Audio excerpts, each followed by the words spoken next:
Hi, Discovery class. Come on in. Glad to stop by. Today we're going to begin a whole new series.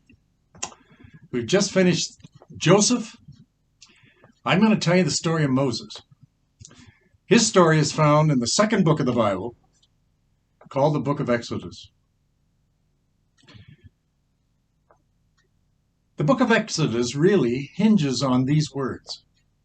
God is speaking. Listen to them. It's the 7th verse of chapter 3 of Exodus. I have seen the misery of my people in Egypt, and I've heard their crying because of their slave drivers, and I'm concerned about their suffering. So I have come down to rescue them from the hand of the Egyptians. The whole book of Exodus really spins around that one verse. God saw, God heard, and God rescued. That's going to be our lesson over the next few weeks. The Jewish people, they're going to be set free. Their freedom is going to be our study. And you will be surprised at how that's all going to happen. God's going to use people to lead them out. And you'll be amazed at their qualifications. The people that he's going to be using, that is. As a matter of fact, if you had a company and you were going over some resumes for people to work for you, I'm not sure you'd hire any of them. Here's their qualifications. They're uneducated. They're underqualified. They're ungifted, unworthy. They're really just simple people, fearful, timid, and they're full of excuses. If that list surprises you, it doesn't surprise God. In the coming chapters, we're going to learn the excellence that God is looking for in his servant are the very qualifications of what I just told you. God's going to do a work, and who do you think the workers are going to be? You're right. The ones I just mentioned. Underqualified, undergifted, fearful, timid, full of excuses, and they'll be the army of employees that God's going to use in his factory. We're going to study the life of Moses. He lived to a nice ripe old age, 120 years. And you could divide really his life into 3 parts. 40 years takes up each stage. The first stage, the first 40 years, he spent in Egypt, nursed by his mother, and attended Egyptian schools. The second stage, he spent 40 years in the wilderness attending sheep in solitude, working for his father-in-law, Jethro. The third stage, he leads the Hebrew people out of Egypt towards the promised land. Now, D.L. Moody, he was a great preacher years ago, 100 years ago, don't more. He has an institute in Chicago, the Moody Bible Institute, named after him. He did a series on Moses, and here was his outline. He said Moses spent the first 40 years finding out that he was somebody. And then the next 40 years of his life, he found out that he was a nobody. And then the last 40 years of his life, he found out what God could do with a nobody. The book of Exodus begins with a very frightening statement. The Pharaoh of Egypt told the Hebrew people to kill all their baby boys that were born. If they were girls, let them live. So that was the order set forth. Every boy that was born had to be thrown into the Nile River. But let every girl live. Feed the crocodiles with the male born, but keep the girls alive. Would you say then that the leadership of Egypt was anti-Semitic? They were. Just like other nations on earth that you know about. Moses is going to enter the world at a time when life in Egypt is almost unbelievable, certainly unenviable. Born a Jew into a land ruled by cruel dictators and despots, his people, the Hebrews, they're going to suffer all kinds of punishment, from the whip, hatred, murder, cruelty, pain, slavery, despair, and every Jewish family is going to face it. There'll be none spared. But life had to keep going. The Jewish people, they had to fall in love. Men and women had to get married, had babies, became families, had to endure life, even if it was oppressive and extremely cruel. Chapter 2 of Exodus bears that out. Listen to these words. Now a man from the house of Levi went and he married the daughter of Levi. And the woman conceived, and she bore a son, and she called him Moses. And she hid him for 3 months. Moses, he belonged to the tribe of Levi. He was the son of a dad whose name was Amram. His mother's name was Jochebed. He had an older sister, not quite a teenager. Her name was Miriam. He also had another brother. He was 3 years older than him. He was called Aaron. They lived in a very humble hut, right in the middle of a Hebrew ghetto. But there's something very insightful to this birth of Moses that we read about. And we find it if you come away on into the book of the New Testament to the book of Hebrews. Here's what it says in Hebrews, chapter 11, verse 23. By faith, I'll repeat, by faith, Moses, when he was born, was hidden for 3 months by his parents because they saw that he was a beautiful child. Beautiful child in the other translation, the authorized, means well-formed. And they were not afraid of the king's edict. The text said, by faith. God had a special place in the life of Moses' parents. The law of the land at Moses' birth said, as a boy child, he will be put to death. But they feared God more than they feared the Pharaoh. Their little baby had protection. God was going to look after it. Do you think God looks after you? Well, he does. That's faith. Those were wonderful parents. Faith was their protection from the iron-fisted ruler of Egypt. And the protection lasted for 3 months. How do you hide a baby boy for 3 months? We had 2 boys and a daughter, crying, colicky, hungry, needing a diaper change. How do you hide that for 3 months? Well, in the case of Moses, that was faith. Grave danger.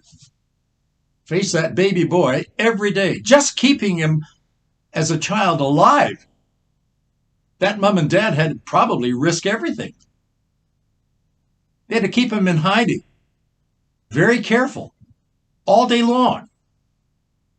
Now we come to verse 3 of chapter 2 of Exodus. But when Jochebed, the mother, could no longer hide him, she put the child into a wicker basket and he covered it with tar. She took it to the river and she set it among the reeds of the Nile. Picture it. It was a small family. Miriam, a little teenager. She'd probably stand guard. Aaron, the older brother, he was probably one of the watchmen. No doubt there would be house-to-house searches. Rumors were always flying around, hidden babies. They were always on the minds of the soldiers and certainly the members of the Egyptian Gestapo. Parents, they couldn't keep the secret any longer after 3 months. Now what do? Jochebed, the mother, she got an idea. She couldn't keep the child at home any longer. It was probably too dangerous. She took a wicker basket and she made it waterproof. She did it by covering the outside and the bottom with tar. She set it, probably trying it out in an animal water trough to see if it leaked. Seeing everything was okay, she turned the inside of the basket into a bassinet, and she fashioned a lovely lambskin blanket to fit inside. And then she took linen sheets and she cut them into baby blankets.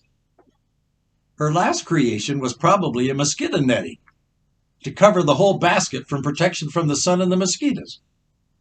Before Moses, the baby, left the house, I wouldn't be surprised she took the baby and did a trial run and just sort of set the baby in the basket to see if he fit. Seeing that everything was okay, everything was great, back to the Nile River. The basket's now in the reeds. The Bible tells us that his sister Miriam, she stood at a distance to find out what would happen to him. The daughter of Pharaoh came down to bathe at the Nile with her maidens walking alongside. Keep an eye now on what I would call the impossible. What I'm going to tell you, I know you're not going to believe a word of it, but listen anyway. Events are going to happen, and only God can orchestrate what you're going to hear. This baby in the wicker basket, well, it has to be fed. Babies weren't fed by bottles like they are today. But back in ancient times, the mothers nursed the baby, placing a wicker basket in cattails at the side of the Nile River. To you and I would be probably suicide. Those waters and the riverbanks were constantly patrolled by guards and river police. You can't get away with hiding something in the reeds, especially a baby Hebrew boy. Rewards are offered, and when they're found, they're reported. Miriam, Jochebed's teenage daughter, was assigned to hide in the reeds near her baby, floating there in his basket. The baby's mother thought of everything. This Jochebed was really a bright mother. That baby had constant protection. No doubt Miriam had with her a little vessel of her mother's milk, and when the child got hungry, bingo, she was right on the job. Now Pharaoh, he had a daughter who lived in the palace with him. She had a routine, apparently. In the sunny afternoons, she'd go for a swim in the River Nile, accompanied by her servants. Now, do you remember what I told you? God is orchestrating events in the life of this little Hebrew family? You don't suppose it could? No, wouldn't. That Egyptian princess just might happen to be at the right spot along the river where the wicker basket was floating, carrying the baby Moses. No, that can't be. Can it? Better yet, having seen that, the basket was a Hebrew male child. I wonder, would she have pity on the baby and save the child's life? Or would she alert the guards and have the child destroyed? Something else that you should know. The River Nile, to an Egyptian, was one of their gods. They worshipped the River Nile. They believed that the waters were holy and the waters brought forth life. Did with animals? Buffalo? The princess knew that. If she found a baby full of life, would she keep it and thank the river god for what she found? Here's what happened. Verse 6. When the princess opened the wicker basket, she saw a child. And behold, the boy was crying. And she had pity on him. And she said, "This is one of the Hebrew children." Now, nobody knows what went on in the head of that princess. The Bible doesn't tell us. She knew right away that it was a Hebrew child. No doubt she thought that the baby's mother didn't have the heart to kill that child at birth. I think right away she must have had pity even on the mom, because that mother didn't put that child to death. She instigated a wicker basket and made it float and hid it in the bush, in the cattails along the Nile River. That's a creative mother. Risked her life to save the child by putting him in the basket. But the daughter of Pharaoh now has a problem. What do you do with a crying baby that doesn't belong to you? You're not the mom. Remember, I told you that little Miriam, Moses' sister, was hiding nearby. And suddenly she comes out of hiding. Verse 7. Then Moses' sister said to Pharaoh's daughter, "Shall I go and call a nurse for you from the Hebrew women, that she may nurse the child for you?" You've got to be joking. You knew who Miriam was going to call. Verse 8. Pharaoh's daughter said to her, "Go. Yeah, go ahead. If you have someone in mind, go and fetch her for me." Verse 9. So the girl went, and she called the child's mother. Class, only God in heaven could pull that off. A nursing mother was needed. Who could it be? The baby's own mother? Well, the details of Miriam's running home and informing her mom, that really isn't mentioned in Scripture. I think this is probably what happened. "Mom," Miriam shouted when she got home, "come with me right now. You're wanted at the river with the basket and baby Moses." When they both got back, verse 9 says, Then Pharaoh's daughter said to Jochebed, the mother of Moses, "Take this child away and nurse him for me, and I will give you your wages." So the woman took the child and she nursed him. Do you know, class, when I read that, it put a grin on my face.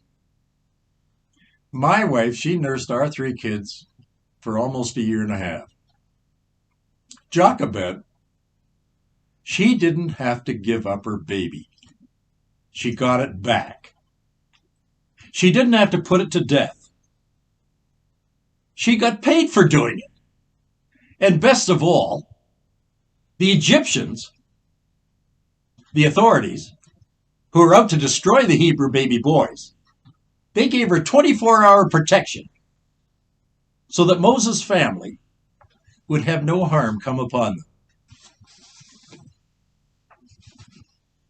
Does that remind you of a verse in the Bible? When a man's ways are pleasing to the Lord, he makes even his enemies live at peace with him. That's Proverbs 16:7. Jochebed, Moses' mother, was willing to die for her baby. My wife and I, we lived on the coast for 20 years on an island. You could only get there by BC Ferry. This year, the oceanographers on the west coast, they made a very interesting discovery. Killer whales, orcas. They feed on salmon and they feed on seals. They did right in front of our house. Saw it all the time. They'd go up and down the shores of British Columbia. But on the last 25 years, oceanographers, they collected some data on those migrating habits of the killer whales. And only this year did they publish what they found. It was a very interesting discovery. Here's what they found. The baby male killer whales, they don't leave their mother's side until they're 7, 8, 9 years of age. That's not true of female orcas. Soon as they're born, they're almost feeding on their own, not the males. They discovered they grew to almost 7, 8 years before they went into manhood. And the mothers sacrificed their lives for those male orcas. The child first. Their nursing was amazing because often they would catch salmon when the child is only, 4 or 5 years of age. They should be on their own, but mom does it for them and feeds them. Only when she's comfortable that her care is coming to an end does she release her male killer whale out to their freedom so they can go on their own. That's what Jochebed did. She gave her life for baby Moses. That's going to be our story, class, over the next few weeks. That's my introduction. It's loaded with all kinds of things that you can't really imagine. If you think God could orchestrate this, you ought to see what's coming. Well, I want you to come back. Come back each week. I'm going to lead you along step by step, and I'm going to show you the story of Moses and how those children of Israel got to the promised land. Come back and I'll see you next week.